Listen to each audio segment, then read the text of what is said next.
Enregistrement, c'est parti.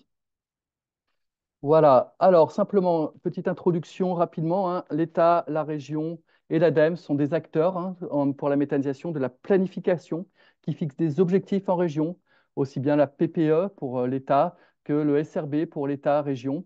Et ces documents, d'ailleurs, sont en cours de révision pour le SRB. Il est en cours de révision pour un nouveau SRB révisé qui sortira autour de 2027, qui sera basé sur le premier SRB de 2019. Ouais, SRB Et égale schéma schéma régional de régional masse. biomasse, effectivement. Euh, L'État, la région, l'ADEME, nous-mêmes, nous avons signé avec 9 partenaires en tout. Donc, vous voyez les logos en bas de ce diaporama. La charte Ambition Biogaz 2028, hein, qui fait suite à la charte Ambition Biogaz 2023 et qui a pour objectif de mettre l'ensemble de ces partenaires en mouvement, se coordonner, communiquer, mutualiser des actions pour promouvoir la méthanisation et contribuer à faciliter son déploiement en région. Alors, par différents moyens, des centres de ressources, notamment donc, le site Biogaz-Aura, des webinaires comme celui d'aujourd'hui, ou les trois autres qui vont suivre, par eh bien, des études comme par exemple le retour d'expérience ou le bilan 2022 des fonctionnements des unités de méthanisation en région qui est consultable sur Internet, des démarches aussi territoriales d'accompagnement des collectivités à l'émergence de projets, etc. Et sans doute aussi en primeur une journée régionale méthanisation en fin d'année qui est en train de s'organiser. Donc, nous en dirons plus dans les prochaines semaines. Voilà. Des aides publiques à l'investissement sont à disposition en région, effectivement, mais à plusieurs conditions. La condition obligatoire, c'est une présentation des projets en amont aux principaux partenaires régionaux, notamment lors des revues de projets en comité départemental méthanisation qui sont animés par les DDT dans les départements. Voilà, et une fois que cette présentation est faite, eh bien, vous avez accès à un certain nombre d'aides aux investissements dont nous allons vous présenter les éléments. Je vais passer la parole à Pierre qui va aussi parler des aides à la décision. Pierre, c'est à ton tour. Oui, bonjour à toutes et à tous. Pour petit rappel, hein, je me présente Pierre Laurent, je suis basé à Clermont et je travaille pour l'ADEME Auvergne-Rhône-Alpes en tant que chargé de mission référent sur la thématique de la méthanisation sur les 12 départements Auvergne-Rhône-Alpes. Voilà. Alors, l'ADEME,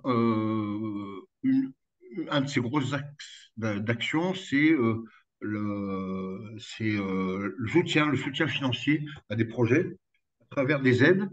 Donc là, je vais vous présenter celles qui sont en vigueur pour 2025, où on distingue d'une part les aides à la décision, donc les études, des aides à l'investissement, au titre de la réalisation des méthaniseurs.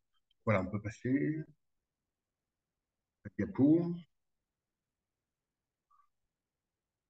Pierre, Alors, est-ce que tu arrives à passer les diapos directement ou pas? A priori, c'est peut-être possible. bon, ouais, j'essaye. Mais bon, Non, mais voilà. je te les passe, pas de souci. Ouais, Ok, allez, merci. allez, ça Pour ce qui marche. est de la décision, alors, premièrement, je vous mets tout de suite le lien vers notre plateforme qui s'appelle Agir pour la transition, ADEME, que vous voyez là, qui est la plateforme nécessaire pour qu'un porteur de projet, hein, ou un demandeur d'aide auprès de l'ADEME s'inscrive et prenne connaissance aussi du détail des modalités de notre système d'aide. Donc, c'est vraiment, il y a beaucoup d'informations sur ce lien et je vous invite à le consulter. Il existe pour les aides à la décision, mais on le verra après, également pour les aides à l'investissement. Voilà, suivante.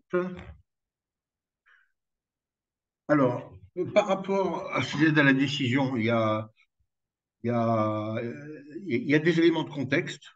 On peut les présenter dans la diapo suivante. Voilà, donc un contexte d'évolution des tarifs d'achat du biométhane, la recherche d'une baisse des coûts de production, un renforcement de la réglementation ICPE, une intégration territoriale locale parfois difficile et une nouvelle économie des projets à trouver, plus ouverte sur la diversification des financements en termes de fonds propres. Et par rapport à tout ça, les études et l'aide à la décision est censée contribuer dans ce contexte-là. Voilà. Alors, au niveau de cette aide à la décision, elle s'articule d'amont en aval. Sur la gauche de la diapo, on a bien sûr les études de faisabilité préalables à la construction d'un méthaniseur, donc études technico-économiques réalisées par des bureaux d'études. Mais il peut y avoir aussi des études plus globales, comme les études territoriales, par exemple, portées à l'initiative, par exemple, de communautés de communes ou d'un département, pour appréhender le potentiel de développement de la méthanisation sur un territoire. Voilà. Donc, il y a plusieurs types d'études d'aide à la décision, pardon. Il n'y a pas que les études de faisabilité stricto sensu. On est à 70% du coût maximal de prise en charge par l'ADEME de ces prestations. Ensuite, plus en aval, on a l'accompagnement de projet, je dis avant travaux, hein, c'est-à-dire l'AMO avant travaux. Et aussi, on retrouve les études de GRD de type 2, hein, qui est éligible à nos aides. Des aides aussi, si nécessaire, à la concertation, faire appel à un spécialiste pour faciliter la concertation et l'acceptation du projet. Aide à la communication, études agronomiques, juridiques, financement, voilà. Et là, pareil, nous sommes à 70% du plafond max, avec ce plafond étant de 100 000 euros. Voilà. Ce qui est à droite, ça concerne les investissements, donc les diapos d'après.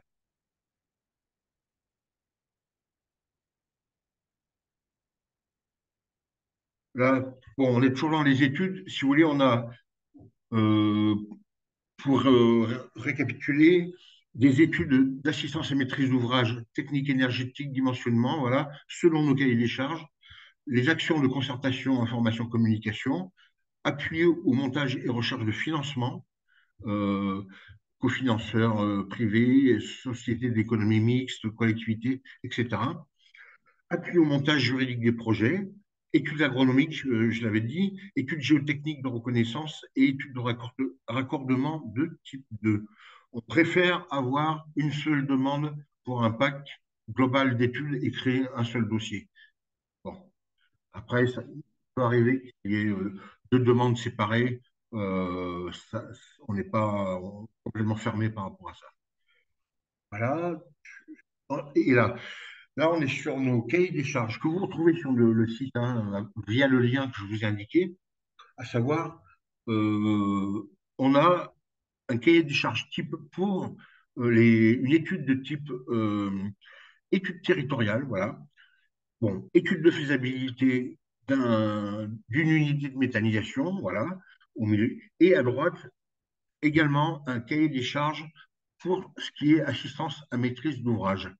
Donc, on invite c'est plus qu'on invite, nos aides sont conditionnées au fait qu'il y a un respect de ces cahiers des charges. La diapo suivante doit montrer une nouvelle, enfin une nouvelle, 2024, prestation qui fait l'objet d'un cahier des charges type, c'est l'étude agronomique dans le cadre d'un projet de méthanisation. Et ça, c'est quelque chose qu'on encourage le plus possible. C'est vraiment un plus lorsque, notamment, il y a des problématiques agronomiques, beaucoup de cives, etc. Voilà. Si on continue, on arrive aux aides à l'investissement. Voilà.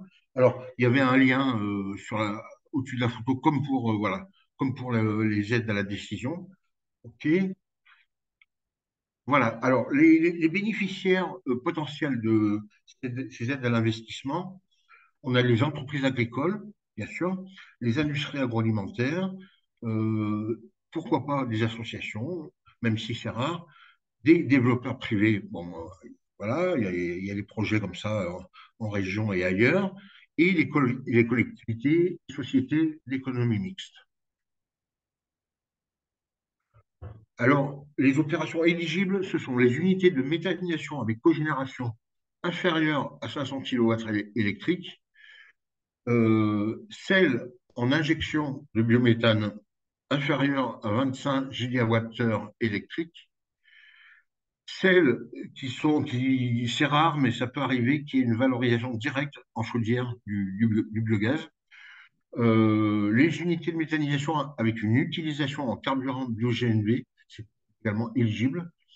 Pour les stations d'épuration, il n'y a que les équipements de la valorisation énergétique du biogaz qui sont éligibles, c'est-à-dire tout ce qui est post-digesteur et nécessaire à la valorisation, notamment sous forme d'injection, avec, je pense à l'épurateur par exemple.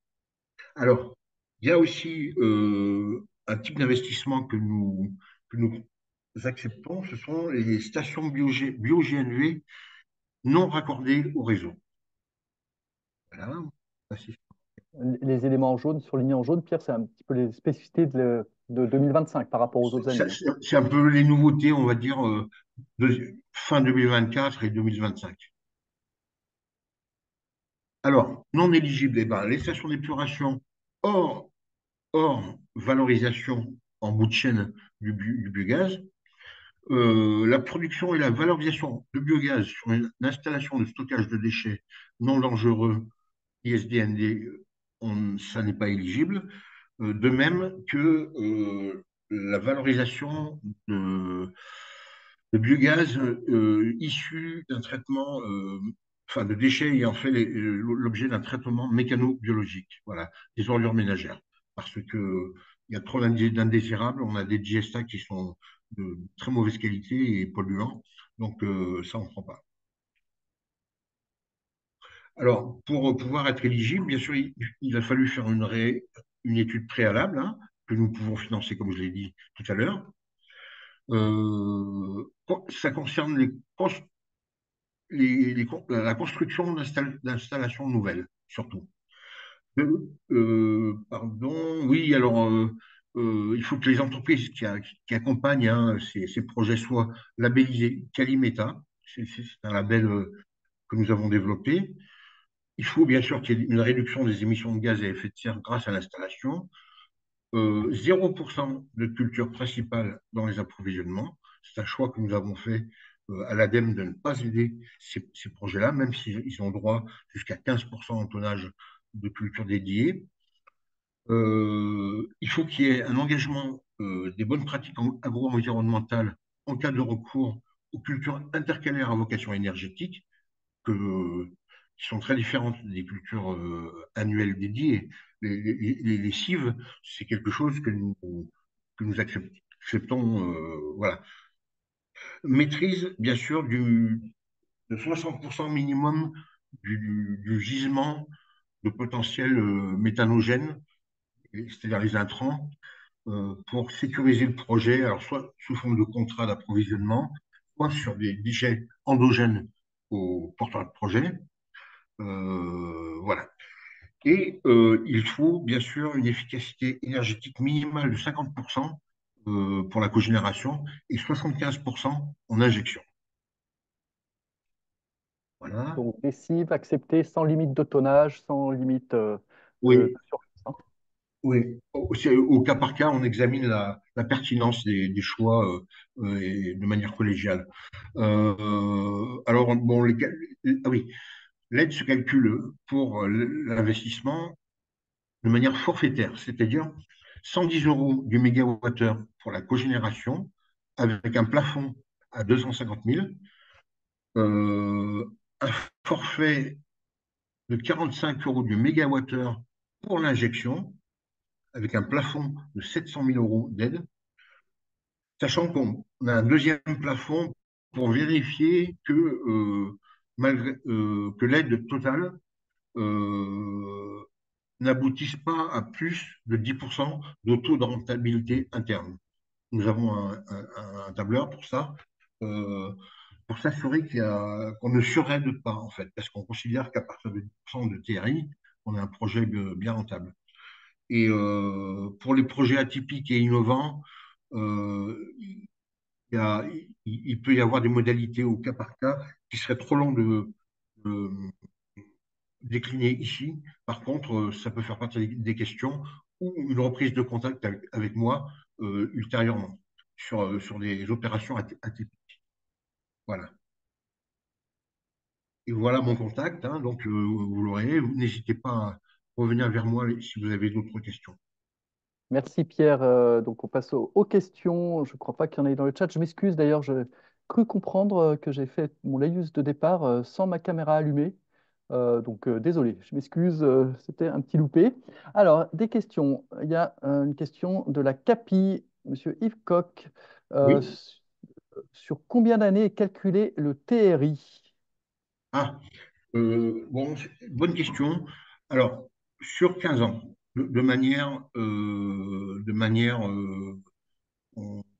afin que ce soit, voilà, bien sûr, homogène d'un dossier à l'autre en termes d'instruction, on part sur 15 ans de business plan et le TRI est basé là-dessus. Ouais. Merci. Une question de Monsieur Paul Lelièvre. Alors, je ne sais pas de quel organisme est Monsieur Lelièvre. Euh, Peut-être Sodial, de Sodial. Ok, Mondial. merci. Comment ça se passe pour les projets de microméthanisation type bioélectrique inférieur à 70 kilowatts Alors, électrique, effectivement? sous réserve qu'il y ait une vraie valorisation de l'énergie produite par cette installation nécessaire, j'imagine, aux travaux enfin, à l'épuration, on va dire, de vos effluents, si je ne me trompe pas, euh, on peut prendre la totalité de cet investissement-là à hauteur de 15%. On n'est pas sur l'histoire du forfait au mégawatt. Ok, merci. Une question de d'EREP, Yves Membrenez. Effectivement, on s'y était préparé, on pensait effectivement l'avoir. Qu'en est-il des unités de déconditionnement? Ah, eh bien, jusqu'à l'année dernière, on pouvait les financer et cette année, la décision a été prise de ne plus le faire. Voilà. Donc, les unités de déconditionnement ne sont plus finançables par l'ADEME, ok, quel que soit où elle est située, sur le site de Oui, oui. méthanisation ou chez un collecteur. Ok. La question de Lionel Tricot-Elanor, effectivement, les 110 euros par mégawattheure PCI, c'est enfin, entrée moteur ou c'est des mégawattheures électriques? C'est 110 euros La mégawattheure plus- PCI pour la cogénération. Oh là là, mais il y a une erreur. Non, pardon, excusez-moi. La question, c'est Les mégawattheures PCI, est-ce que c'est en entrée moteur ou c'est par mégawattheure électrique? Est-ce que c'est par mégawattheure c'est de par, biogaz c'est entrant dans par le moteur? mégawattheure électrique, donc PCI, C'est euh, mégawattheure électrique. mais que électrique. Et, Ok, qui- et voilà, c'est ça. effectivement. Je me souviens qu'on avait aussi eu la Oui, oui, oui, question. oui, mais effectivement, Ouais. Ok, mégawattheure électrique. et non pas thermique. Ouais, ouais. Ok. Sodial, à nouveau, les 15% d'aide, c'est à condition d'être à 50% d'efficacité énergétique, électricité plus thermie. Ah oui, oui, oui, oui, oui, oui, oui. Oui, Il y a l'obligation d'être à 50%, donc de valoriser la chaleur. oui, oui, oui. Même si c'est pour chauffer un atelier ou autre, hein, il faut maximiser vraiment ce, ce rendement global. D'accord. Je vous rappelle qu'en région, en moyenne, les unités de cogénération, on avait fait ce calcul-là, elles valorisent 25% de leur biogaz entrée moteur sous forme de chaleur. Voilà, ce qui correspond globalement à une valorisation euh, de 11% sous forme de chaleur du biogaz produit par une unité de méthanisation. Ce qui n'est pas satisfaisant. On peut le Oui, dire. l'efficacité énergétique des cogénérations est à peine de 50% en Voilà. région. Il n'est pas Alors, à la pour hauteur de ce qu'on espère. 2025, alors, la question est de Madame Elena Oui. Colosiès de Seya Conseil. Avez-vous listé pour 2025 l'ensemble des investissements éligibles pris en compte pour le calcul du TRI? Il me Oui. semble qu'il y avait des débats entre la région, l'ADEME à ce sujet-là. Ouais, Effectivement, le alors en fait, TRI. il ne faudrait pas y prendre trop de temps, on pourra se recontacter pour ça, mais de manière générale, la réponse est oui. Il y a un point qui est fait là, en interne, pour qu'on soit bien clair par rapport à ce qui est éligible. Et quand vous dites, oui, le Particulier TRI, pour les investissements financiers, notamment. oui, oui, oui, oui, oui, oui, oui. Donc, effectivement, on a, euh, on a avancé sur la clarification de ce qu'on prenait ou ce qu'on ne prenait pas. Et je peux vous le dire, on ne prend pas en fait des éléments tels que le besoin de fonds de roulement ou autre. On considère que ça ne fait pas partie de l'investissement CAPEX. Mais rassurez-vous, l'impact qu'a ce choix-là, il est à la marge, parce que déjà, c'est une fraction du CAPEX global. Deuxièmement, les 10% de TRI, on n'y arrive pas très souvent, et c'est très, très rare qu'on ait crête avec les 10% de TRI. Donc, l'un dans l'autre, euh, ça ne doit pas être de nature à pénaliser les porteurs de. Est-ce que Merci, Pierre. Oui, écoute, euh, Madame Colossier répond super, merci. Donc, je pense que ça doit convenir. Est-ce qu'il y a d'autres questions? Éventuellement, vous pouvez, si vous avez une question un peu plus complexe ou qui nécessite de lever la main, vous pouvez lever la main, prendre la parole. Voilà, puis sinon, on va passer aux présentations région fédère. et encore une fois, n'hésitez pas à revenir vers nous euh, en dehors de cette. Ok, bah écoute, Pierre, j'ai l'impression on en a terminé avec les questions pour l'ADEME. Donc, tu restes bien sûr à disposition via les coordonnées que tu nous as mis. Ah, j'ai une petite question qui semble apparaître par Bastien Verdier d'Agricomp, qui doit être en train d'écrire. Sinon, tu prends la parole, Bastien. Ah,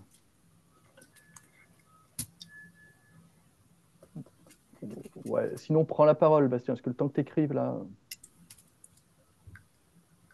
Peut-être peut-être qu'en Ouais, attendant la excuse- question. Ah, vas-y. ouais, excusez-moi, j'arrivais, je ne trouvais pas parce que je n'ai pas l'habitude de Ok, Zoom. Pardon. ça Bonjour à marche. tous. Oui, j'avais une petite question par rapport au projet qui est présenté en subvention au moment de la phase développement, donc qui intervient, on va dire, un an et demi avant la construction. Et si jamais il y a des évolutivités en termes de débit, en termes de production, en termes de charge, entre ce qui a été présenté au moment de l'obtention des subventions et ce qui se passe réellement au moment de la mise en service des sites. Parce que moi, j'ai le cas sur le sud-ouest, alors pas sur un dossier en Auvergne, mais sur le sud-ouest où le client était parti pour faire un 80 normomètres cubes, et puis au final, en retravaillant son gisement pendant la phase administrative, il s'est avéré qu'il peut faire sans aucun problème 100 normomètres cubes. Donc ça influe sur le TRI projet, forcément, pour le même investissement. Donc comment ça se passe au niveau de la subvention? Alors, là, il y a plusieurs cas. Soit il n'y a pas eu encore de dépôt de dossier, donc l'évolution n'est pas un problème. Soit le dossier a été déposé auprès de l'ADEME, mais n'a pas été encore signé, notifié, auquel cas il peut très bien réajuster les éléments que tu cites. Par contre, en cas de notification et puis que les modifications arrivent ultérieurement, euh, pour une réponse un peu générique, il ne peut pas y avoir de révision de l'aide ADEME à la hausse. Le Et donc il point n'y a est pas de clair. révision à la hausse et à la baisse? Parce qu'en général, c'est plutôt à la baisse. Parce qu'en général, bon, c'est rare que les projets démarrent à 60 normomètres cubes et baissent à 50, ou enfin, peu importe les chiffres qu'on prend. C'est plutôt l'inverse, c'est-à-dire ils démarrent Alors, à 60, 80 en phase développement, et en fait, en réalité, ils se rendent compte que ben, ils ont mal évalué leur gisement ou ce genre de choses-là, quoi. Et ça oui, augmente. oui, c'est un calcul doucement forfaitaire au départ. Donc, il faut remettre par rapport à. Alors, ouais, la question, c'était plutôt par rapport au TRI. Alors, j'ai bien compris qu'en gros, si on produisait au départ 80 normaux, donc on va dire 7 mégawatts, 7 gigawatts, on était subventionné pour la partie ADEME à 45 fois 7000. Voilà. Et que ça augmentera pas même si on produit 10 gigawatts. Par contre, l'histoire de la subvention totale avec le TRI, forcément, plus le projet augmente en débit, plus la rentabilité est intéressante. Donc le TRI augmente. Oui, oui, mais par rapport au calcul initial, on ne revient pas Ok, Mm. d'accord. sur Ok, Alors, ok. sur l'aspect TRI, on ne va pas y revenir dessus. je prends pardon, c'est Yann Yann, Renard à la allume ta région. caméra, Yann, du coup. Pardon, Fais pas comme moi. excuse-moi. Voilà. Oui, je complète un petit peu la réponse. Je pense que jusqu'ici, effectivement, je ne suis pas sûr qu'il y ait eu des titres de recettes émis ou des subventions réclamées. Enfin, une partie des reversements de subventions exigés. Je ne pense pas que que ça se soit fait encore en région. Par contre, on voit quand même arriver au niveau national l'idée que les installations doivent justifier, même tout au long de la vie du projet, du respect de ce cadre maximum de 10% de TRI. Et c'est aussi pour ça qu'on cherche à avoir une analyse homogène, voilà, entre régions, ADEME, et puis entre toutes les régions de France d'ailleurs, et puis l'ADEME sur ce calcul, parce qu'on voit bien arriver que on sera peut-être obligé dans les années qui viennent déjà de pouvoir justifier de ce TRI, non seulement au moment de la subvention, mais aussi pendant la vie du projet, et que peut-être, c'est pas moi qui le dis, hein, c'est la CRE, hein, c'est la Oui, oui. Commission de la régulation de l'énergie, hein. Et on sera peut-être obligé d'en passer par là. Donc c'est une question qui n'est pas réglée à mon sens, ou pas totalement réglée. Mais voilà, attention, Ok, prudence. ok, ok. Moi, Non, mais moi, je c'est voilà, répondais c'est à l'instant T, mais tu as raison, Ouais. Yann, ça pourrait évoluer.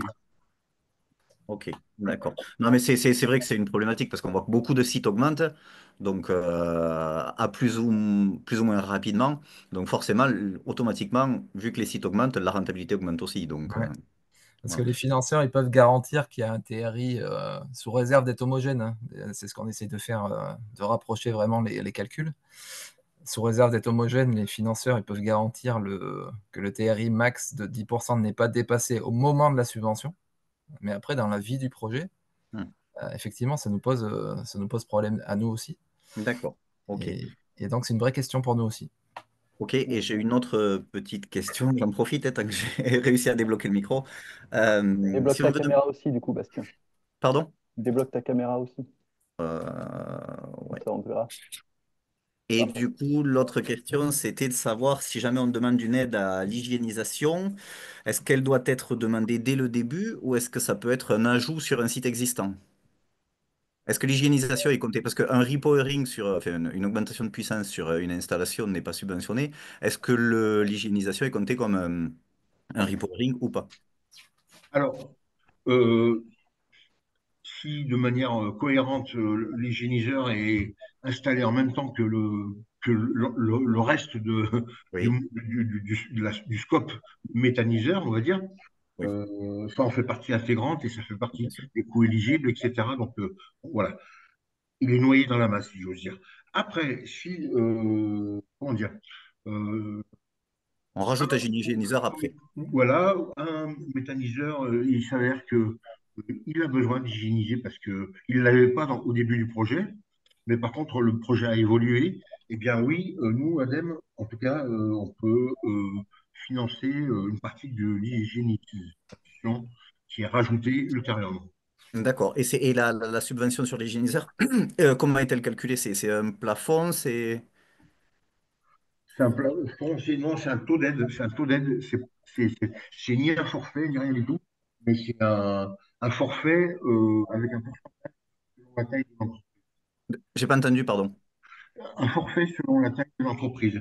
Ça, D'accord. ça, ça peut être intéressant sous réserve qu'on ait le budget, puisque ça peut aller jusqu'à 60%.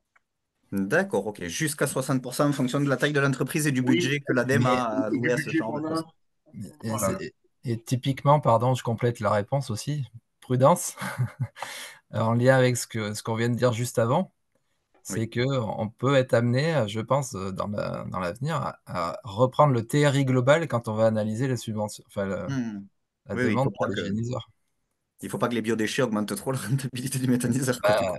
après, voilà, on comprend que, enfin, comme ça, on pourrait se dire, bah, c'est dommage parce que une installation qui augmente sa rentabilité, c'est plutôt bien. Mais voilà, on a quand même un cadre européen et national voilà, qui nous impose de Ouais, rester dans ouais. cette limite de 10% de TRI. Ok, très bien. Allez, merci. Merci Bon, bah, beaucoup. Bastien, heureusement que tu n'as pas écrit tout ça, hein. Toujours d'études alors.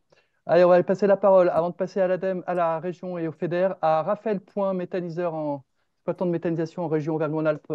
Raphaël, je vous laisse ouvrir votre micro, puis après on passera aux présentations région FEDER qui sont, je crois, vous avez besoin de combien de temps, Yann? Une 15 minutes, ça doit être possible? Oui, oui, oui. Ok. Oui, Raphaël, allez, on y oui. va. Bonjour, je me présente rapidement. Donc, moi, je suis agriculteur méthaniseur dans l'Isère, un site qui marche depuis 2 ans et demi. J'aurais une petite question.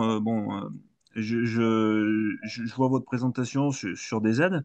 Euh, Moi, en tant que méthaniseur, est-ce que on ne pourrait pas imaginer des aides qui soient plus ciblées sur des choses qui ont une réalité environnementale qu'on constate aujourd'hui? Je m'explique un petit peu. Je suis méthaniseur. Moi, j'ai fait un site avec, par exemple, un gazomètre sur le stockage. Et je vois aujourd'hui beaucoup de sites qui se font sans gazomètre sur un stockage. Pour moi, c'est une ineptie. Aujourd'hui, on récupère énormément de biométhane sur un stockage. Et environnementalement parlant, je trouve que c'est idiot. Les banques souvent suivent pas parce que ça coûte de l'argent. Et moi, je me dis en tant qu'agriculteur aujourd'hui, alors sans avoir l'aptitude à dire ce qui est bien ou pas bien, hein, je dis juste une idée. Est-ce qu'on ne pourrait pas mettre l'accent sur des choses, une subvention sur des choses plus ciblées, style un gazomètre? Peut-être d'autres choses, hein. Je parle d'un gazomètre parce que c'est quelque chose que moi j'ai et que je me dis que aujourd'hui c'est une ineptie de ne pas en mettre. Est-ce qu'on ne pourrait pas imaginer des subventions plus ciblées sur quelques points qui seraient cohérents pour beaucoup de gens? Alors, les subventions actuelles ont tout un tas de critères qui visent justement à l'excellence environnementale des projets, efficacité, etc. Mais vous avez raison, il y a toujours des marges d'amélioration. Et on est tout à fait ouvert à ce type de suggestions. Alors, sachant qu'il y a quand même des postes digesteurs sur, sur pas mal d'installations, et que dans tous les cas, on impose une couverture des digesteurs. Mais tant s'il peut y avoir une optimisation énergétique grâce à des idées comme celles que vous venez de formuler, pourquoi pas? C'est vrai qu'il Aujourd'hui, il n'y aurait pas d'aide ciblée sur des points précis qui, par exemple, seraient pointés du doigt. Je dis gazomètre parce que c'est un point qui me vient en tête, mais il y en a certainement d'autres, hein. Je ne veux pas me ramener à mon cas particulier. Mais aujourd'hui, il n'y a pas de truc spécifique. C'est-à-dire, Raphaël, en gros, c'est après la construction, des agriculteurs voudraient mettre un gazomètre parce que voilà, ils se rendent compte que effectivement, il y a Un des exemple. fuites, il y a des émissions fugitives, il y a des choses à récupérer. Donc, c'est construit et 3-4 ans après, on décide d'enlever la couverture juste anti-pluie et mettre un gazomètre, en gros, hein. C'est ça la question. Ça serait un exemple, ou même sur des installations neuves, parce qu'aujourd'hui, les banques sont frileuses, et aujourd'hui, un gazomètre, ça coûte de l'argent. Et moi, j'ai vu plein de projets qui aujourd'hui sortent sans gazomètre, alors que tout le monde sait que, économiquement parlant, c'est intelligent, et environnementalement parlant aussi. Seulement, le financement aujourd'hui, qui est compliqué, on le sait tous, fait que c'est des aides qui seraient plus ciblées sur des points comme ça, avec des montants peut-être plus importants, mais ciblés. Je me dis que des fois, il pourrait y avoir des choses un peu plus cohérentes. Ok, du coup, effectivement, Pierre, si tu es en train de répondre, alors allume ton micro. Oui, cohérent et ciblé, on l'est aussi déjà. Mais encore une fois, vous avez raison, ce sont des choses qu'on peut faire remonter et qui peuvent alimenter les discussions dans le cadre des aides aux installations et à l'amélioration, à l'optimisation des installations. Merci. C'est vrai qu'à un moment donné, hein, les aides ADEME, les stockages étaient pris que s'ils étaient couverts. Alors, je me souviens plus si c'était une couverture gazomètre ou couverture uniquement anti-pluie, ça suffisait. Mais l'aide ADEME, en fait, payait le surcoût de cette couverture. Mais c'était il y a quelques années, ça, effectivement. Mais voilà, il faut garder l'idée. Merci. Merci, Raphaël. On en reparlera entre nous, tout ça. Peut-être Merci d'avoir juste soulevé ce pour point. compléter la réponse, c'est vrai qu'en tout cas au niveau politique, mais je parle côté région, hein, niveau politique, ils préfèrent toujours, en gros, la nouvelle production d'énergie, en fait. Voilà. Il faut que, quand on finance quelque chose, il faut que ça produise plus d'énergie. Et c'est vrai que financer l'adaptation d'une installation existante, ça peut, voilà. Ça les questionne plus, nos élus. Mais voilà, c'est vraiment intéressant. Ok, bah écoutez, on va va passer à la présentation des aides, des soutiens FEDER et région. Je crois que c'est d'abord FEDER, non? Je ne sais plus Oui, tout à fait. exactement. Je vous laisse la parole, Madame Passager. Allez, c'est à vous. Oui, bonjour à tous. Voilà, on va présenter les deux dispositifs qui sont financés par la région et par les fonds européens. Donc, tout d'abord, on va commencer par le FEDER. La méthanisation est finançable sur le programme FEDER Auvergne-Rhône-Alpes de 21-27. Donc, c'est un programme sur 7 ans avec une maquette qui a été validée sur 7 ans. Il y a 9 priorités. On fait partie de la priorité 2 et le type d'action avec des chiffres un peu barbares, c'est la 2-2-2-2-1 sur développer les énergies renouvelables. Donc normalement, à la fin du PowerPoint, il y a notre site internet où vous pouvez consulter le document de mise en œuvre, on appelle ça, où vous trouverez cette action. Donc sur ce document de mise en œuvre, il n'y a pas que la méthanisation, c'est un des axes qu'on finance. Deux points à rappeler, l'incitativité, parce que les projets sont soumis au régime d'aide d'État. Et donc, du coup, aucun commencement d'exécution doit être fait avant le dépôt de la demande de subvention. Et quand on entend commencement d'exécution, ce n'est pas uniquement le démarrage des travaux, mais c'est aussi la notification des marchés ou des contrats qu'il peut avoir sur les dossiers. Donc ça, c'est une grosse alerte. N'hésitez pas à nous contacter, on vous donne les informations. On peut faire un courrier d'incitativité, on appelle ça, une lettre d'intention euh, qui permet de lever ça sans avoir à déposer le dossier si on est un peu trop en amont. Et la deuxième contrainte, comme je vous l'ai dit, c'est un programme sur 7 ans. Et du coup, on a des obligations de terminer l'ensemble de la justification des dépenses au niveau de la Commission européenne. Et donc, les dépenses, les travaux et les dépenses doivent être finis au 31 décembre 2028. Voilà pour cette slide. Donc là, on a détaillé, alors c'est un petit peu petit, mais vous retrouverez tout ça dans le document de mise en œuvre. Donc les actions finançables, c'est la création d'unités de méthanisation. Sur les bénéficiaires, donc on est assez large, c'est les organismes publics, collectivités territoriales, syndicats d'énergie, PME, sociétés de projet. La seule exception, c'est l'interdiction pour les sociétés agricoles en leur nom propre. Ça, c'est une obligation de la Commission pour différencier les fonds FEDER et FEADER. Sur les critères d'éligibilité, donc c'est uniquement des nouvelles installations. Il faut que la déclaration, la demande d'autorisation ICPE et le permis de construire soient faits au moment du dépôt. Et les cultures dédiées limitées à 15% de tonnage brut annuel. Et on a des critères de sélection qu'on détaille un petit peu après. Euh, les dépôts sont au fil de l'eau. On n'a pas d'appel à projet avec des deadlines. Et sur les dépenses éligibles, on est sur des travaux, équipements, études. En sachant que l'acquisition du foncier, la maîtrise d'œuvre et les frais de personnel ne sont pas éligibles. Et on parle aussi du TRI, donc on ne dépasse pas un TRI de 10%, donc c'est toute aide publique confondue, donc c'est ADEME, FEDER, Région, enfin ADEME, FEDER ou ADEME, Région, euh, ou autres financeurs. Et oui, pour répondre aussi à la question, du coup, on travaille sur avoir le même tableur de calcul de TRI entre l'ADEME et la région. Peut-être Ouais, Marie-Claire, vas-y. il ne me semble pas l'avoir entendu, mais c'est écrit. On ne finance pas les grandes entreprises. Ah oui, pardon. Oui. Ah oui. Euh, D'ailleurs, il y a une question par rapport à ça là aussi. ouais. Si le projet est porté par une structure agricole, est-ce que le FEADER propose... Ah, le FEADER, pardon. Ouais, alors je crois J'ai que le cru que c'était le FEADER n'en FEDER. propose pas, mais je vous avoue que enfin, je Non, suis pas spécialiste du FEADER, mais il me semble, oui, sur cette programmation en cours, il n'y en je a peux pas. Mm. confirmer, il y a plus de FEADER Mm. actuellement sur la méta. Donc Sur la c'est une ligne de méthanisation. partage théorique, mais qui tient quand même à la commission. Sur les grandes entreprises, oui, je sais pas écrit. J'ai pas. Ah si, si, Ah c'est si, écrit, c'est pardon. écrit, mais tu l'as pas dit. Salarié Ouais, et alors 50 du 000 coup, euros. oui, ça a été détaillé un petit peu en fait. Alors pour le coup, ça, il faut nous contacter pour qu'on puisse faire des analyses plus poussées, mais on est sur la définition grande entreprise de la Commission européenne qui intègre beaucoup de paramètres et donc c'est pas uniquement la définition française.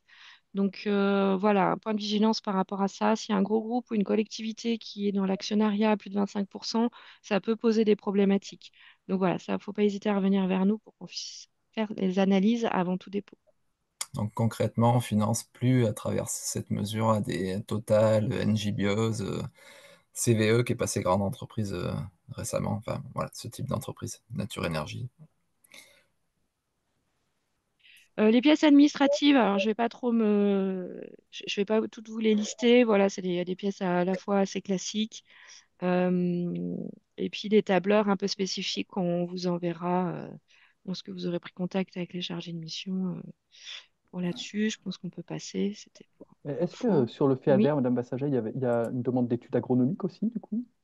aucune idée, mais ils financent plus la méthanisation. Ah oui. Sur le FEDER, sur Sur le le Sur le FEDER, FEDER ou FEDER, oui, FEADER? pardon. Sur le FEDER, Ah, FEDER. sur le FEDER. Non, FEDER, non, FEDER, pardon. Non, elle n'est pas demandée à alors ce si, alors, stade-là. Pas alors dans c'est le pas, critère de sélection? non, Vas-y. pardon. Non, non, pardon, mais on va y venir. Effectivement, il y a bien des critères agronomiques, mais pour le moment, on n'a pas mis exactement la même note que l'ADEME, parce que en 2024, je crois que ce n'était pas le cas.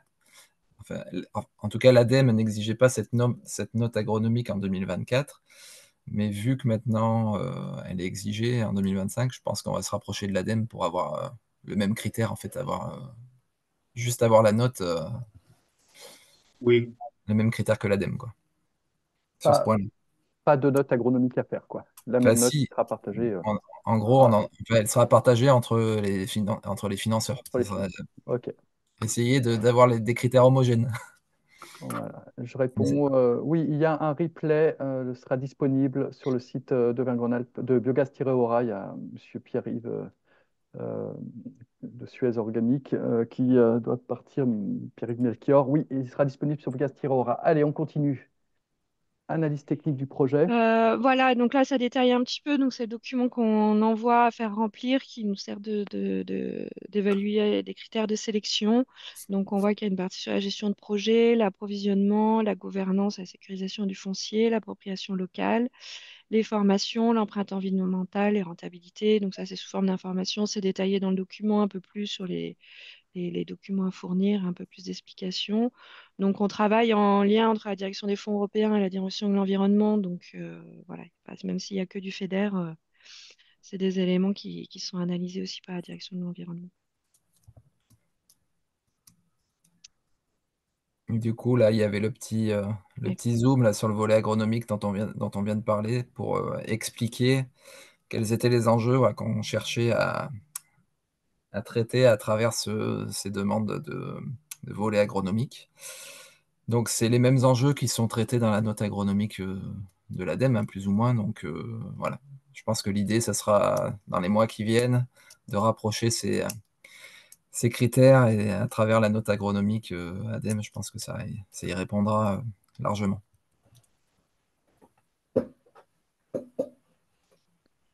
Donc voilà, j'ai remis le site L'Auvergne s'engage en Auvergne-Rhône-Alpes où vous avez toutes les informations.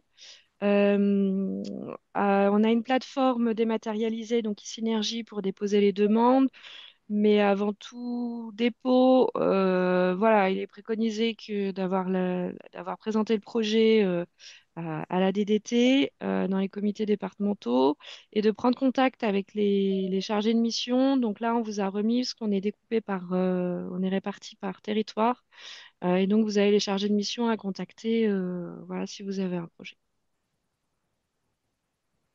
Parfait. Merci, Madame Bassage. Alors, sur le FEDER, on prendra les questions après. On passe tout de suite Alors, à la peut-être soutien région. Oui, Yann. peut-être qu'avec Marie-Claire, on peut évoquer le fait qu'il y a une révision mi-parcours Oui, qui vient d'avoir lieu. enfin, qui est en cours. Voilà, Mais- elle est c'est ça. soumise à la Commission européenne qui n'a pas fait encore son retour. Cela dit, on est confiant sur le fait qu'il y aura encore de l'argent du FEDER sur la méthanisation. En tout cas, par rapport à ce qu'on connaît de la dynamique de projet actuellement, on pense qu'il y aura de l'argent FEDER encore pour les 2 ans qui viennent, 2025-2026. Après, on- comment dire, le pilotage de cet argent FEDER, de cette maquette, il fait aussi en sorte que à partir de 2027, ça sera compliqué de programmer encore des projets de méthanisation parce il faudra qu'il soit totalement terminé, comme le disait Marie-Claire tout à l'heure, avant fin 2028, totalement justifié. Donc l'idée, c'est de prioriser la programmation FEDER sur 2025-2026, enfin voilà, et autant que possible. Voilà. J'espère que je n'ai pas dit de bêtises, Marie-Claire, mais c'est un petit peu Non, ça. non, c'est ça. C'est pour ça que j'ai pas mis de montant ou quoi que ce Voilà. soit, parce que pour le coup, voilà, il y a des modifications qui sont en cours, mais qui sont pas validées, donc c'est difficile pour nous là de vous donner des chiffres. Mais en tout cas, oui, pour l'instant, c'est ce que je peux vous dire, c'est qu'il y a encore des sous, voilà, pour pouvoir déposer. Ah, juste, il y a peut-être quand même oui, eh ben, on complétera le diaporama. Il y a un problème sur le numéro de téléphone de l'unité Est. Ah C'est oui, pas des Alors, numéros de non, c'est téléphone, pas le numéro de c'est téléphone, c'est les les le départements. départements, numéro de ça. département. Oui, c'est Ouais, le voilà, département de l'Ain, Savoie, Haute-Savoie. Donc, c'est Ouais, les ça. téléphones, ça fait des numéros c'est un peu par bizarres, mail, sinon. les contacts. C'est Ouais. par mail. Allez. OK, on continue. Du coup, on prendra les questions fédères juste après l'intervention. Donc là, on passe au dispositif région, hein, sur fonds propres région. On n'est plus sur Oui. les fonds européens. Alors, on a un dispositif qui est en cours à la région aussi sur nos fonds propres, avec des petites baisses de budget liées au contexte budgétaire que vous connaissez certainement. Euh, mais cette slide, juste pour vous dire que ça reste un objectif politique, parce déjà on a maintenu un budget sur ce sujet de la méthanisation, qu'on est bien on intervient à plusieurs niveaux, comme le rappelait Guillaume tout à l'heure, on intervient dans la planification, donc savoir quel est le gisement qui est mobilisable pour la méthanisation. Et là, on est dans une phase de révision de ces gisements. On est dans l'animation aussi à travers notre participation à la charte Ambition 2028. Et puis, on analyse aussi les projets à l'échelle départementale. C'est un point sur lequel je voudrais insister un petit peu, c'est qu'il faut vraiment que les projets, quand ils commencent à rentrer dans une phase ouais, bien avancée, quoi, qui soient présentés en comité départemental méthanisation ou comité départemental ENR, en fonction de l'organisation de chaque département, pour que chacun des acteurs qui est susceptible de l'accompagner au niveau technique ou financier entende la même chose au même moment. Donc c'est vraiment important c'est un peu un passage obligatoire euh, avec les services de l'État qui coordonnent ça, les DDT. Il faut bien que les projets soient présentés dans ce cadre-là. Sinon, côté région, notre dispositif il est doté d'environ 2 millions d'euros pour 2025, même si on va essayer de prioriser quand même la consommation de l'argent du FEDER, voilà, parce que l'idée, c'est pas que l'argent reparte à l'Europe, hein. Donc, voilà. Et puis nous, il est ciblé par contre sur la méthanisation agricole. En injection, on est sur des projets entre 50 et 200 normomètres cubes. Mais vous pouvez considérer voilà, que les plus gros projets, il vaut mieux quand même qu'ils aillent au FEDER. Ce sera plus intéressant pour eux d'aller au FEDER parce qu'on a des plafonds. On a un plafond d'aide à 500 000 euros. Donc voilà, on va dire qu'au-dessus de 100 normomètres cubes, je pense qu'il vaut mieux regarder côté FEDER pour le moment. Et puis, on espère faire perdurer ce dispositif région pour prendre un peu le relais du programme opérationnel FEDER quand il se terminera, en attendant un nouveau programme opérationnel FEDER pour une prochaine période. Merci Yann pour cette présentation des soutiens sur fonds propres régions, hein. Il y a beaucoup de régions qui sont désengagées, hein, je crois, de la méthanisation. Ce n'est pas le cas de la région Auvergne-Rhône-Alpes, c'est quand même à souligner. Il y avait une question d'Ismaël Sanson, mais du coup, qui est en partie répondue, mais peut-être. Donc, Ismaël, vous pouvez prendre la parole si ça se fait. Enfin, sur les cumuls des aides, euh, pourriez-vous, en Oui. conclusion, préciser, SVP, les possibilités de cumul Mm. ou non des dossiers d'aide auprès des trois guichets ADEME Europe Région? Ismaël Sanson, qui est l'entreprise Valotech de mémoire. Alors, la région interviendra pas en cas d'intervention du FEDER, c'est indiqué dans notre dispositif comme tel. Par contre, il peut y avoir des cumul entre FEDER et ADEME, Et ou, région ADEME. Ou région région ADEME. ADEME. Ou région ADEME. Ok. Le FEDER Et intervient toujours à la fin afin de vérifier tous les cofinanceurs et être sûr qu'il n'y a pas un surfinancement. Donc c'est une obligation, on est obligé d'attendre qu'il y ait l'ensemble des cofinanceurs. Il peut y avoir certains départements qui continuent d'intervenir, comme l'ISER par exemple, voilà. Ou des avances remboursables, notamment dans l'Allier par exemple. et qui sont cumulables du coup avec la région Cumulables, elle-même mais ou toujours voilà, dans la dans limite les des limites et dans les plafonds. 10% de Ok. TRI. Enfin, voilà. Après, dans les détails, il faut bien sûr aller voir les dispositifs où on peut répondre aux questions voilà, s'il y en a. Madame Ray, Delphine Ray, qui parle au nom de beaucoup de collectivités, je pense, a une question. Du coup, vous pouvez peut-être prendre la parole. Oui, c'est sur les unités de méthanisation en bout de step. Elles sont éligibles à la région ou pas? Non, a priori. Côté FEDER. C'est côté FEDER et ADEME. Et C'est bon. ADEME, mais sur une petite partie côté ADEME, hein, que sur l'épuration Valorisation modale ADEME. sur la valorisation de biogaz. Ouais. Alors, je suis désolé, je ne sais pas lever la main, donc je me permets de prendre, Ah, de prendre la parole. C'est toujours Bastien Verdier. Je voulais savoir, grosso modo, vous parlez tous de présenter le dossier en comité, comité de présentation d'aide là, avec la DDT, enfin tous Ouais. les financeurs. À quel moment il faut déclencher cette réunion-là pour un porteur de projet qui réfléchit à son projet? À quel moment c'est le plus opportun de venir vous rencontrer et présenter un petit peu les choses? Alors, moi, ça dépend peut-être un peu des projets. Euh, je pense que c'est important déjà de se faire connaître quand le projet voilà, est en phase d'émergence, de pré-étude, tout ça, de se faire connaître notamment de la DDT, qui est un peu le coordonnateur voilà, de tout ça. Et puis après, de solliciter la présentation du projet en lien avec la DDT, voilà, quand on est au niveau de l'étude de faisabilité. D'accord, ok. Merci beaucoup. Et après, il peut y avoir des projets qui sont plus complexes que d'autres.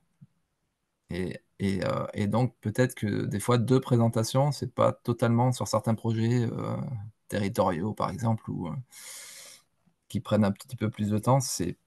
Deux présentations, c'est pas complètement inutile des fois. Ok. Mais voilà, vous êtes ouvert à rencontrer les porteurs de projet le plus tôt possible, quoi, ah, grosso mais modo. il Ouais. faut y En aller tout tout cas, de suite auprès des DDT. ouais, se faire connaître de la DDT à minima, voilà, relativement en amont. Mm. Ce qui est intéressant, c'est quand même qu'on puisse influer un petit peu aussi voilà, sur le projet. Parce que si Oui, le oui. projet arrive tout ficelé, c'est quand même, voilà, c'est quand même plus compliqué. Mm. Et Oui. quand on voit voilà, la transversalité de ces projets de méthanisation, c'est quand même important. Enfin, Guillaume le présentait en début de webinaire. Il y a bientôt un webinaire sur les espèces protégées, un sujet voilà, Mm. qui n'est pas forcément très bien pris en compte par certains porteurs de projets. Donc voilà, ça nécessite quand même en amont voilà, de se poser des questions. Ok, très bien. Merci beaucoup. Voilà, donc en gros, le plus tôt possible près des DDT, elles déclencheront aussi avec vous, souvent après l'étude de FESA, une première présentation au comité départemental et puis peut-être une deuxième. Je voulais revenir sur Madame Delphine Ray. Madame Ray, c'est bon les réponses qu'on vous a apportées, ça vous allait, sinon vous prenez la parole. Oui, je vous remercie. Merci beaucoup. Ok. Alors, est-ce qu'il y a des questions encore? On arrive bientôt à la fin de ce webinaire. Il est 14 heures. J'ai l'impression, je ne vois pas de main levée. Je refais le tour. Non. Ok. Bon, eh ben, écoutez, Ant- J'en ai une Bah, dernière alors du coup. Bastien, J'en profite. allez, allons-y. Du coup, en termes de dynamique régionale, qu'est-ce que vous observez au niveau du nombre de demandes? Parce qu'on voit que l'enveloppe quand même de la région est pas énormissime, hein, 2 millions d'euros pour un plafond à 500 000. Alors tous n'atteignent pas 500 000, j'imagine, mais voilà, l'enveloppe n'est pas énormissime, donc il y a quand même des gens qui vont rester sur le carreau, j'imagine. Alors, c'est une enveloppe juste sur des fonds propres régions. Il y a de l'argent côté Europe. Il y a de l'argent côté ADEME. Après, c'est la difficulté, c'est d'arriver pour nous à piloter ça, donc du coup en lien avec la dynamique qu'on voit monter à l'échelle régionale.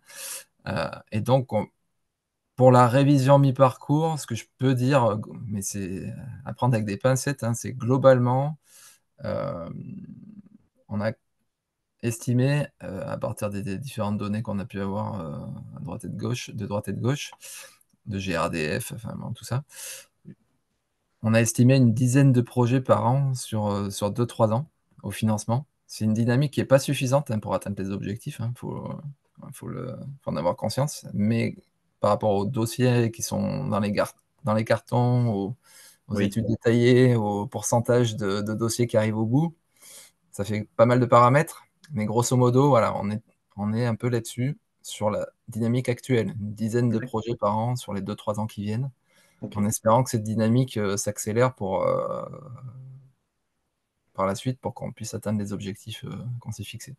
On va tout faire pour. Ça marche. Voilà, merci. Eh bien, écoutez, alors juste sur les aides régions, hein, et ADEME et FEDER, Yann, Pierre font l'exercice chaque année de nous consolider ces données. Et donc, dans la lettre biogaz, par exemple, de novembre dernier, novembre 2024, eh bien, il y a le bilan des aides FEDER, ADEME, région pour l'année 2024. De même, dans la lettre biogaz de décembre 2023, il y a le bilan annuel de 2023. Vous pouvez voir aussi, comme ça, avoir une idée de la dynamique en région. Écoutez, il y a juste encore, je vous remets le planning des webinaires à venir, puisqu'il y a une question à ce niveau-là dans le chat sur le planning. Donc, on termine ce webinaire. Merci à Yann de la région, merci à sa collègue du FEDER, Mme Bassanet, merci à Pierre pour ses interventions. On reste à votre disposition. J'enregistre la réunion, je mets le diaporama et l'enregistrement sur le site Podcastora Aura et je vous envoie dans la foulée un mail avec le lien pour y avoir accès et pour pouvoir vous y référer. Et puis pour la suite, eh bien rendez-vous donc le 20 mars pour le webinaire Collectivité, comment acheter du biométhane au prix du gaz fossile ou l'histoire de la préemption des garanties Puis d'origine. Guillaume, C'est à faire connaître parce que, oui, attends 2 secondes, parce que vas-y, je pour laisse la finir. première appel d'offres, il n'y avait aucune collectivité qui s'est présentée pour saisir les garanties d'origine. En même temps, vous verrez, les conditions sont encore un petit peu prématurées en région peut-être, mais en tout cas, quand on veut développer un projet, c'est un vrai levier pour en parler à la collectivité. Oui, Yann. Puis pour finir, ouais, sur une petite note d'optimisme par rapport à ma précédente réponse, c'est qu'on constate quand même que la dynamique repart, même si c'est pas encore suffisant, ça repart quand même à la hausse. Voilà. Tout à fait. Effectivement, l'année dernière, on a eu en un trimestre le nombre de projets en études détaillées qui avaient le même nombre en un trimestre que ce qu'on avait eu en une année en 2023. Voilà. Alors, ça reste un nombre qui n'est pas énorme quand même, mais voilà, on sent une dynamique pour 2025. Eh bien, c'est un peu tôt, mais en 2024, en un trimestre, on avait fait le nombre d'études détaillées de 2023 sur l'année. Voilà, merci à tous. À bientôt, peut-être au 20 mars. Le webinaire sera ouvert à tous, plutôt destiné aux collectivités, à leurs prescripteurs et aux porteurs de projets. Mais enfin, assembliers, bureaux d'études, vous serez les bienvenus aussi. À mon avis, vous connaissez déjà ce qui va s'y raconter. À bientôt, merci, bon après-midi et au plaisir de se revoir. Au revoir. Merci, au revoir.